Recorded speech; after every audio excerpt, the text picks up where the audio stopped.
Pemirsa, meski Lapas Muara Enim telah memberikan sejumlah keterampilan bagi warga binaan, namun pihak lapas tetap berharap pemerintah daerah turut andil memberikan pelatihan keterampilan tambahan untuk membekali para warga binaan. Iya, sudah. Siap. Ini ya? Iya. Ini. Iya.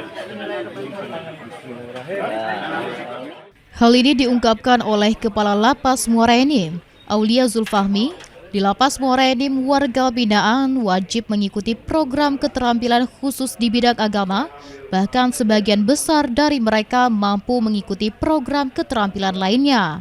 Hal tersebut bertujuan agar warga binaan memiliki bekal saat keluar dari lapas. Meski begitu, Kalapas Muara Enim berharap ada program keterampilan tambahan dari OPD pemerintah daerah dan pihak lainnya yang bisa mengasah keterampilan warga sebagai bekal saat bebas. Seperti tadi saya sampaikan kepada Ibu PLT Bupati agar kedepannya banyak pelatihan dari OPD terkait atau instansi yang terkait kepada warga binaan kami, sehingga itu yang paling utama menjadi bekal hidup mereka setelah mereka bebas dari Lapas Muara Enim.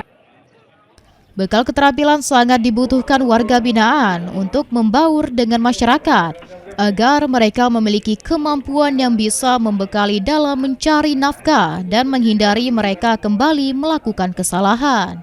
Mardiansyah, PAL TV.